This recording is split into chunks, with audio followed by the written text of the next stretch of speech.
بسم اللہ الرحمن الرحیم۔ محترم سامعین گرامی قدر، نبی کریم صلی اللہ علیہ وسلم نے اس امت کو بے سہارا نہیں چھوڑا۔ زندگی کے ہر شعبے کے متعلق نبی کریم صلی اللہ علیہ وسلم نے رہنمائی فرما دی۔ اب اس امت کے ذمہ ہے کہ وہ زندگی کے مختلف شعبہ جات کے اندر اپنی زندگی کو کیسے گزارتی۔ گزشتہ کئی دنوں سے آپ حضرات کے سامنے رزق میں برکت کے اسباب، کہ رزق کے اندر برکت کن امور سے آئے گی، اس کے متعلق آپ حضرات سماعت فرما رہے ہیں۔ آج کی اس نشست میں انتہائی اختصار کے ساتھ وہ کون سے امور ہیں کہ جن سے رزق میں بے برکتی آتی ہے۔ ایک تو ہے رزق کے اندر برکت کا آنا، اور ایک ہے رزق کے اندر بے برکتی کا آنا، کہ ہم کماتے بھی ہیں، مال کی کثرت بھی ہے، لیکن اس کے باوجود پوری نہیں پڑتی، مال کے اندر بے برکتی زیادہ ہے۔ کن امور کی وجہ سے مال کے اندر بے برکتی آتی ہے؟ احادیث کا خلاصہ ہے کہ وہ امور کہ جن کا ارتکاب جب تم کرتے ہو تو تمہارے رزق کے اندر بے برکتی آنا شروع ہو جاتی ہے۔ سب سے پہلا کام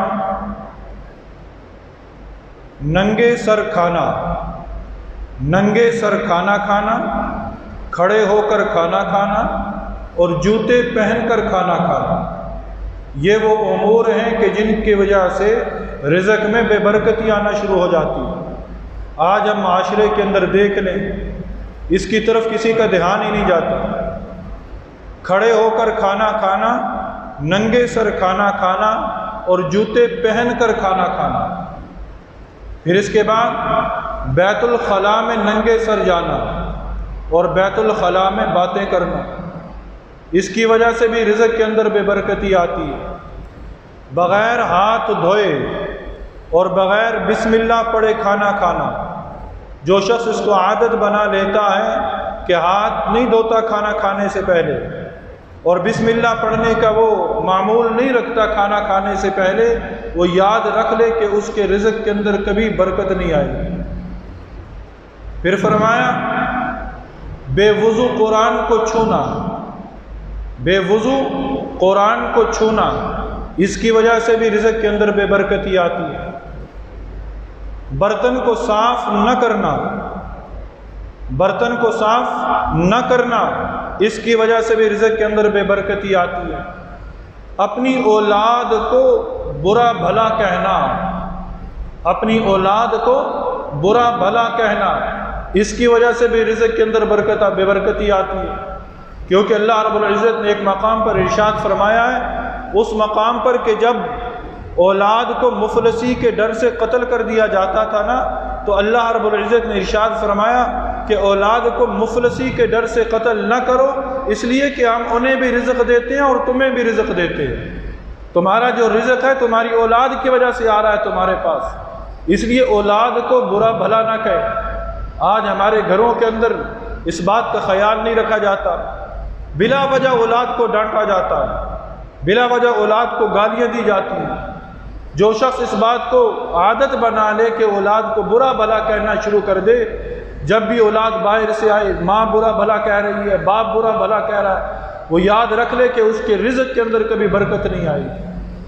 پھر فرمایا جھوٹ بولنا، جھوٹ بولنے سے رزق میں برکت نہیں آتی۔ گانا بجانے کی چیزوں سے محبت کرنا، گانا بجانے کا رسیا ہو جانا، گانا بجانے کو عادت بنا لینا، موسیقی رزق کے اندر برکت نہیں آنے دیتی۔ آج ہماری دکانوں پر جو رزق کے اڈے ہیں وہاں گانے لگے ہوئے ہیں۔ آج گاڑیوں میں بیٹھ کر ہم جا رہے ہوتے ہیں رزق کمانے کے لیے اور ہماری گاڑیوں میں گانے لگے ہوئے ہیں، تو یہ رزق کے اندر برکت کیسے آئے گی؟ احادیث نبویہ کا خلاصہ ہے کہ موسیقی رزق کے اندر برکت نہیں آنے دیتی۔ اور پھر فرمایا اہل و عیال سے لڑنا، اہل و عیال سے بلا وجہ لڑنا۔ آج ہر گھر کے اندر لڑائیاں ہو رہی ہیں، شوہر اپنی بیوی سے لڑ رہا ہے، تو میں ہو رہی ہے۔ بیوی سے بلا وجہ لڑنا یہ رزق کے اندر بے برکتی کا باعث ہے۔ جو شخص اپنے گھر والوں سے بغیر کسی وجہ سے لڑتا ہے، ہر وقت لڑائی کو معمول بنا رکھتا ہے، وہ یاد رکھ لے کہ اس کے رزق کے اندر کبھی برکت نہیں آئے گی۔ اور پھر فرمایا نظروں کی حفاظت نہ کرنا، نظروں کی حفاظت نہ کرنا، اس کی وجہ سے بھی رزق کے اندر بے برکتی آتی ہے۔ آج ہم کماتے ہیں، رزق ظاہری طور پر وافر مقدار میں ہے، پیسہ بھی ہے، سب کچھ ہے، پر سوچتے ہیں کہ ہمارے ہاں برکت کیوں نہیں ہے، پوری کیوں نہیں پڑتی؟ تو انسان ذرا کسی لمحے سوچے تو صحیح کہ جن امور کا ابھی میں نے ذکر کیا، کیا یہ امور ہماری زندگی کے اندر پائی تو نہیں جاتے؟ کہیں ہم شادی بیاہ کی تقریبات میں ننگے سر کھانا تو نہیں کھا رہے ہوتے، جوتے پہن کے کھانا تو نہیں کھا رہے ہوتے، کہیں بسم اللہ ہمارے کھانے سے پہلے چھوٹ تو نہیں رہی، کہیں بغیر عذر کے ہم ہاتھوں کو دھوئے بغیر کھانا تو نہیں کھا رہے، کہیں بے وضو قرآن کو چھوا تو نہیں جا رہا، کہیں نظروں کی حفاظت بد نظری تو نہیں ہو رہی، کہیں جھوٹ تو نہیں بولا جا رہا، کہیں اپنی اولاد کو ہم برا بھلا تو نہیں کہہ رہے، کہیں اپنے گھر والوں سے بغیر کسی عذر شرعی کے لڑائیاں تو نہیں جاری۔ اگر ان امور کا ارتکاب ہو رہا ہے تو خدا را ان امور کو چھوڑ دیجئے۔ جب ان امور کو ہم چھوڑیں گے تو اللہ رب العزت ہمارے رزق کے اندر ضرور بھی ضرور برکتیں عطا فرمائے گا۔ اللہ تعالیٰ سے یہ دعا ہے کہ الہ العالمین جو کچھ کہا اور سنا اس پر عمل کی توفیق نصیب فرمائے۔ اللہم صلی علی سیدنا مولانا محمد وعلی آل سیدنا مولانا محمد وبارک وسلم علیہ۔ خصوصیت سے دعا فرما لیں، عاجزی اور انکساری کے ساتھ دعا فرما لیں۔ دوسرا عشرہ اپنے اختتام کے قریب ہے، دوسرے عشرے کی آخری سحری کھا کر ہم آ چکے ہیں، تیسرا عشرہ جہنم سے آزادی والا شروع ہونے والا ہے۔ خصوصیت سے دعا فرمائیں کہ اے اللہ، اے ارحم الراحمین، اے ذی القوۃ المتین، اے ذی الجلال والاکرام، مغفرت والا عشرہ بھی اپنے اختتام کے قریب تر ہو رہا ہے۔ مولا تجھ سے مانگتے ہیں کہ مولا تو ہماری مغفرت کا اعلان فرما دے۔ اے اللہ پوری امت کی مغفرت فرما دینا، پوری امت کی مغفرت فرما دینا۔ اے اللہ رمضان کا تیسرا عشرہ شروع ہونے والا ہے کہ جس کے اندر لیلۃ القدر بھی آ رہی ہے، لیلۃ القدر بھی آ رہی ہے۔ مولا خصوصیت سے دعا فرمائیں، عاجزی اور انکساری کے ساتھ دعا فرمائیں کہ اے اللہ ہم بے قدروں کو لیلۃ القدر نصیب فرما دینا۔ اے اللہ ہم بے قدروں کو لیلۃ القدر نصیب فرما دینا۔ اے اللہ ہم بے قدروں کو لیلۃ القدر نصیب فرما دینا۔ اے مولا تیرے حبیب نے فرمایا ہے کہ آخری طاق راتوں میں لیلۃ القدر کو تلاش کرو۔ آنے والی جو پہلی رات ہے وہ طاق رات ہے۔ مولا آج صبح کے وقت اس وقت کی عظمت کا واسطہ دے کر تجھ سے مانگتے ہیں کہ مولا ہم سب کو تو لیلۃ القدر نصیب فرما دینا، لیلۃ القدر نصیب فرما دینا۔ اور لیلۃ القدر کے اندر نازل ہونے والی برکات سے اللہ تو پوری امت کو مستفیض فرمانا، پوری امت کو مستفیض فرمانا۔